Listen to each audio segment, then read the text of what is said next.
Assalamualaikum teman-teman, kembali lagi dengan kami di channel Mak Pilur. Oke, seperti biasa kita akan bertanya jawab. Tapi sebelumnya buat teman-teman semua, tolong ya tonton videonya sampai habis karena takut nanti ada kesalahpahaman. Jadi ini ada pertanyaan dari Obed Munte. Assalamualaikum Bang, saya mau bertanya, apa perbedaan Nur Muhammad dengan Muhammad? Ini pertanyaan Obed Munte ini dalam ini. Jadi sebenarnya mengutarakannya di depan umum itu suatu hal yang Timbul nanti kesalahpahaman. Bisa menimbulkan kesalahpahaman dia. Karena kalau kita mendalami sufi ini, kita perjalanan spiritual kita itu yang kita alami, nggak seperti kita membaca buku istilahnya kayak khotbah-khotbah ustadz itu dengan hasil buku tadi. Kita langsung mengalami tindakan sendiri gitu. Jadi sini Bapak mau cerita aja dulu kan gitu kan. Jadi dia nanti membedakannya kayak mana. Jadi Quran itu adalah kitab Allah kan gitu kan. Jadi di Quran itu dikatakan pertama manusia diciptakan itu Adam. Jadi kalau dalam sufinya Adam itu jasad ini kan gitu. Jadi kalau yang tidak paham jangan terlalu dapakan, kalau yang paham silakan dipahami kan gitu. Jadi Adam ini dikatakan dalam Quran tadi itu setelah diciptakan tadi dia, ya kan? Dia hidupnya di surga, di surga. Tapi karena dia tadi memakan buah kulbi dihasil oleh setan tadi itu, ya kan? Makanya dia jatuh ke bumi kan gitu. Jadi kalau kita hanya sekedar membaca Quran tadi itu hanya sekedar membaca seperti membaca majalah tadi atau koran tadi, berarti tanggapan kita berpikir tadi berarti kalau nggak gara-gara Adam kita udah enak di surga dulu ya kan. Berarti Adam ini kurang ajar kan gitu. Sebenarnya bukan begitu, makanya Quran ini harus kita kaji, kita pahami, makanya mengaji. Mengaji itu asal katanya mengkaji, dipahami dia. Bagaimana Quran tadi itu. Jadi Adam tadi itu, ini jasad. Setelah kita lahir ke dunia tadi, ya kan, lahir ke dunia tadi. Kita masih di surga. Anak-anak itu masih di surga. Anak umur bayi sampai dia 12 tahun itu masih di surga. Karena orang itu nggak ngerti apa-apa. Yang penting orang itu lapar nangis. Hanya mau senang, kesenangan dunia ini yang dipikirkan kan, nggak ada memikirkan rasa sedih, nggak ada memikirkan istilahnya sakit hati, nggak ada kan gitu. Istilahnya surga lah dunia ini. Tapi begitu dia makan buah kulbi tadi, dimakannya buah kulbi, makanya nyangkutnya di sini. Ini namanya akil balik bagi laki-laki kan gitu. Dia udah mengenal Hawa, Siti Hawa tadi itu lambang hawa nafsu kan gitu kan. Mengenal dia namanya cinta perempuan kan gitu. Dia sudah mengalami guncangan sakit hati. Jadi dia dulunya dia nggak malu, dia istilahnya telanjang kan gitulah kan gitu ceritakan Adam tadi itu kan. Dia udah mulai rasa malu.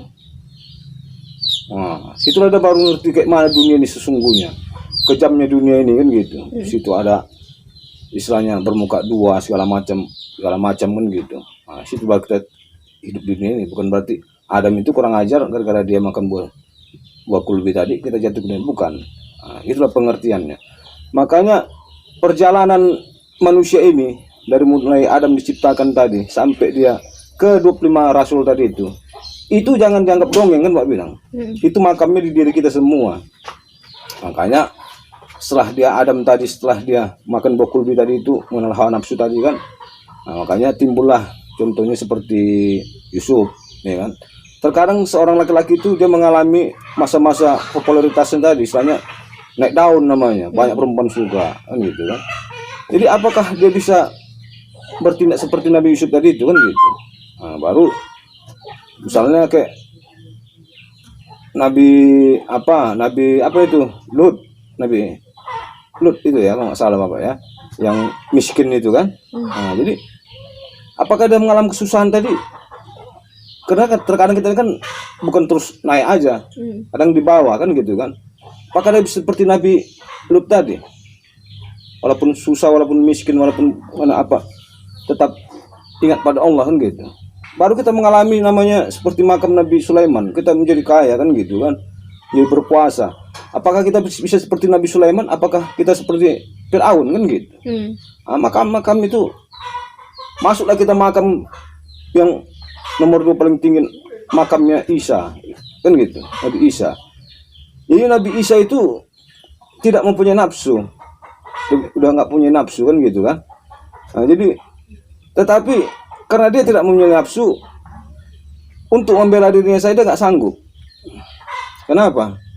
Ya kalau ceritanya itu dia bisa istilahnya dikhianati muridnya kan. Kalau versi Islamnya dia kan diangkat Allah ke langit kan, kok versi Kristennya dia sampai disalib katanya kan gitu. Nah, jadi makanya diturunkanlah yang terakhir itu, makam terakhir itu Muhammad. Nah, Muhammad itu dikasihlah wadahnya tadi itu, seorang manusia yang jujur, ya kan? Walaupun sudah jujur, dia sudah amanah, tapi tetap dibersihkan lagi hatinya sama Jibril tadi supaya bisa masuklah Muhammad tadi itu, hidup Muhammadnya tadi itu kan gitu kan. Itulah dia sekarang Nabi besar kita, Nabi Muhammad SAW kan gitu. Nah, jadi semua peringkat itu peringkatnya sampai ke Muhammadnya di mana kan gitu. Nah, jadi seperti Isa tadi Pak ceritakan. Nah, jadi Isa tadi lahir tidak mempunyai nafsu kan gitu. Itu ada nabinya, ada memang, tapi makamnya di diri kita itu, wadahnya itu dikasih Allah Isa Al-Masih. Nah, itulah mencontohkan bahwa manusia itu harus suci seperti Isa Al-Masih kan gitu, suci, tiada noda, bisa udah, tapi dia nafsunya nggak ada. Nah, tapi apakah kita sanggup menjalani seperti Nabi Isa tadi itu? Kan nggak mungkin kan gitu. Istilahnya nggak mungkin kita nggak kawin gitu lah ibaratnya kan. Kalau nggak nikah, kita kayak mana mau berkembang apa ini dunia nanti kan gitu kan. Nah, makanya ternyata belum sempurna turunnya Isa tadi itu, makanya diturunkanlah dari Muhammad manusia biasa, tapi dibekali dengan dihidupkan tadi, dia sudah berhasil menghidupkan Muhammadnya tadi itu kan gitu. Jadi Muhammad itu apa kan gitu? Muhammad itu nyawa. Nyawa. Ya setiap kita punya Muhammad masing-masing. Makanya jangan kayak kata siapa itu, ada pendeta apa itu istilahnya, dia seorang ulama dia murtad, Sariput bingung sama itu. Apa ya kita beri salam sama si Muhammad, tak doakan katanya. Dia nggak tahu Muhammad yang mana kan gitu. Jadi Allah memberi peringatan, hai Muhammad, katakanlah Tuhan Esa katanya, Qul ahad kan gitu kan. Muhammad yang mana di apa kan itu? Kalau Muhammad Nabi kita tak mungkin diperingatkannya. Hah? Iya. Dia seorang kekasih Allah. Muhammad kita yang diperingatkan. Karena begitu ditiupkan tadi ruh tadi itu sama kita, tiupkan tadi ruh tadi itu, Muhammad kita nyawa tadi itu kan adalah al-hayat. Itulah persaksian syahadat itu. Al-hayat itu hidup. Nah, makanya setiap bernyawa pasti hidup, setiap hidup pasti bernyawa kan gitu. Makanya asyhadu an la ilaha illallah wa asyhadu anna muhammadar rasulullah. Nah, jadi Muhammad dengan Allah tidak bisa dipisahkan. Kalau kita menggambar Muhammad itu sama dengan kita menggambar wajah Allah kan gitu. Makanya kita nggak bisa menggambar wajah Nabi Muhammad kan gitu ya kan. Nah, karena kalau kita gambar itu kita sama dengan gambar wajah Allah. Setiap yang bernyawa pasti hidup, setiap yang hidup pasti nyawa. Nah, jadi kita, kalau kita berselawat sama Nabi, kita sama dengan berselawat dengan seluruhnya, seluruh manusia. Makanya Muhammad itu lahir sebagai rahmatan lil alamin, bukan individu, bukan pribadi. Kalau kita membacakan selawat, semua kena. Ya, sama dengan mendoakan diri kita, mendoakan yang lain-lain kita, ibaratnya berselawat tadi. Nah, itulah. Nah, makanya pengertian Muhammad yang mana kan gitu kan. Jangan dia dibilangnya pula katanya, Muhammad tak doakan, nggak bisa apa katanya. Nah, karena dia belum kenal siapa Muhammad tadi itu kan gitu. Dia hanya mengkaji luar saja, luar yang dikajinya, dibahasnya Quran tadi itu. Dia seperti anak TK membaca Quran itu, oh ini artinya, oh ini, nah gitu. Makanya kayak yang tadi, kalau dibacanya pula di Quran tadi, oh gara-gara Adam kita turun ke bumi, berarti Adam kurang ajar, katanya itu nanti kan gitu. Gara-gara dia terhasut setan. Karena dia nggak mengkaji dalam siapa Muhammad itu kan gitu. Nah, makanya kenapa Abu Yazid Al-Bustami dia berhasil diislamkannya satu gereja? Nah, karena apa kunci surga itu? Ya asyhadu an la ilaha illallah wa asyhadu anna rasulullah. Kalau kita bersaksi tentang Allah dan bersaksi bahwa Muhammad itu utusan Allah, mudah-mudahan surga sama kita. Siapa Muhammad? Jadi Muhammad kita ini selalu didampingi namanya setan. Selalu didampingi. Makanya nafsu tadi yang lebih menyelubungi tadi itu. Ini makanya dibangkitkan ini Muhammad tadi ini. Nah, seperti zaman sekarang sudah kembali seperti zaman jahiliyah kan gitu. Manusia tidak takut lagi namanya dosa karena Muhammad tadi udah tidur. Udah tidur. Nggak dibangunkan. Nggak dibangkitkan. Nggak ada kesadaran manusia tadi. Kesadaran manusia itu nggak ada lagi. Makanya kata Nabi aja apa? Barang siapa mengenal dirinya pasti akan mengenal Allah kan gitu. Kita kenal diri kita. Mudah-mudahan kita kenal Allah tadi itu. Karena ada tiupannya sama kita itu. Dan itu balik-balik bilang kan. Nah, makanya jadi Nur Muhammad itu apa? Itu sumbernya. Kan tuh bilang kan. Nah, makanya kayak Bang Obed Munte nih. Nah, jadi dalam membedakannya sekarang kayak mana cara membedakannya kan gitu. Apa itu Nur Muhammad, apa itu Muhammad gitu. Jadi Muhammad itu pancaran nur tadi itu. Nur Muhammad itu pancaran. Ya, ada pada kita semua, pada manusia. Makanya dikatakan Muhammad itu dihadirkan ke dunia itu rahmatan lil alamin kan gitu. Jadi memang dia yang terakhir. Nggak ada lagi. Cuma itu tadi. Makanya Quran itu masih dasar menjalani kehidupan tadi ini. Ya, karena nggak mungkin diutarakan Allah semua di Quran tadi itu kayak mana kita mau melukisnya itu jangan. Ya kan? Karena ilmu Allah ini kalau katanya lautan pun dijadikan tinta, ranting dijadikan pena, apa dijadikan daun dijadikan kertas, nggak mampu melukis ilmu Allah ini. Makanya kitab itu masih dasar dikasih Allah tadi itu untuk dipelajari biar bisa memahami. Nah, jadi di mana kalam Allah sesungguhnya? Di diri kita tadi itu.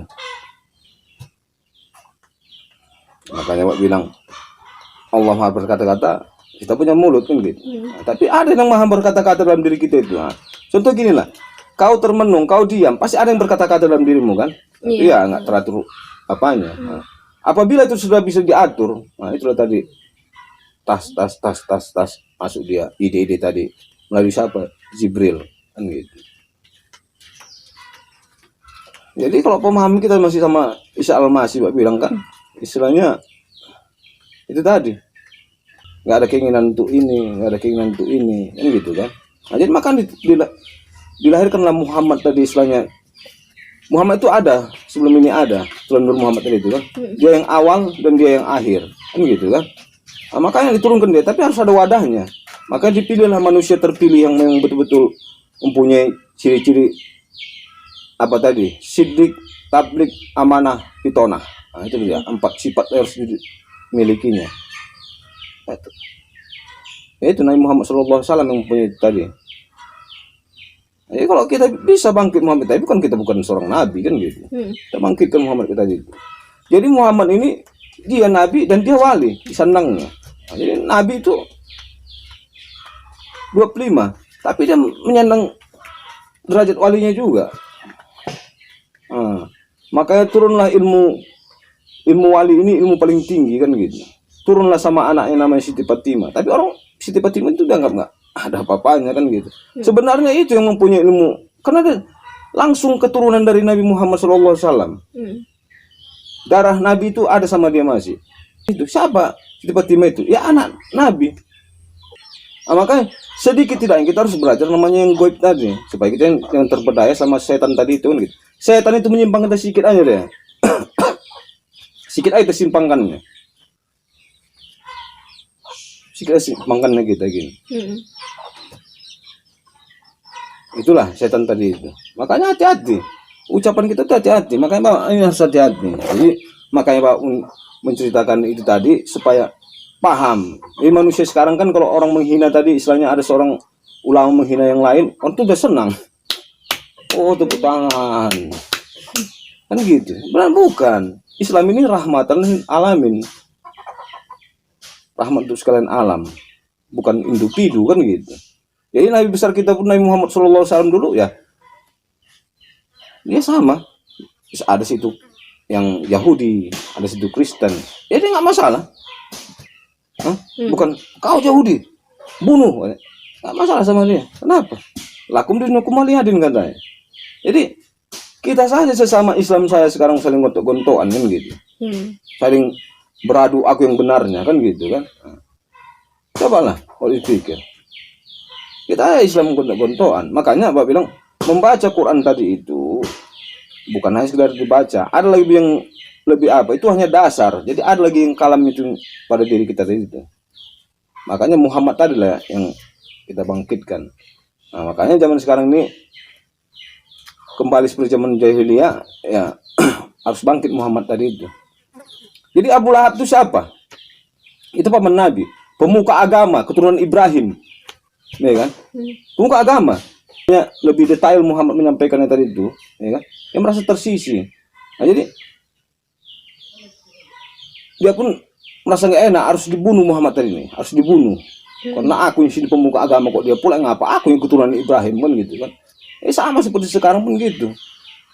Jadi semakin lama manusia ini semakin berpikirnya itu, oh aku yang paling benarnya kan gitu. Jadi kalau ada pendapat lain istilahnya yang apa, nah, dianggapnya itu. Dia merasa paling benar. Dia merasa paling benarnya. Tapi sekarang gitu, oh paling merasa benarnya. Lakukan yang apa yang dipahami orang itu, lakukan yang nggak pahami kan gitu. Jangan kita saling menjelek-jelekkan kan gitu kan. Jangan saling menjelek-jelekkan. Ya kok menurut keyakinan itu kayak gitu itu cuma pesan Bapak. Makanya Quran itu dikaji, dipelajari. Jadi jangan istilahnya, jadi kayak gini dia. Quran hadir, ya kan? Jadi Quran belum lengkap. Kenapa bilang belum lengkap, ya kan? Kalau Quran sudah lengkap, nggak bakal turun hadis. Iya. Untuk melengkapi Quran tadi itu. Karena Islam ini terus mengikuti perkembangan zaman. Jadi tidak ada nabi sekarang, makanya diikutilah kias-kias para ulama tadi itu. Itulah pengganti para nabi. Tapi tengok ulamanya, ulama yang mana kan gitu. Jadi kalau ulama yang nompang popularitas jangan. Jangan yang hanya itulah dia udah terbuai dengan surga dunia tadi itu kan gitu. Nah, itulah yang bisa Bapak jelaskan dulu untuk saat ini. Lebih kurangnya Bapak minta maaf kan gitu. Jadi buat Bang Obed, tadi pertanyaan sudah dijawab oleh Bapak saya. Jadi kalau memang belum kurang jelas atau belum bisa memahaminya, silakan tanya kembali. Dan buat teman-teman semua, terima kasih sudah menonton video kami. Dan jangan lupa ya, like, subscribe, komen, dan share channel ini ya. Oke, dadah, assalamualaikum. Waalaikumsalam.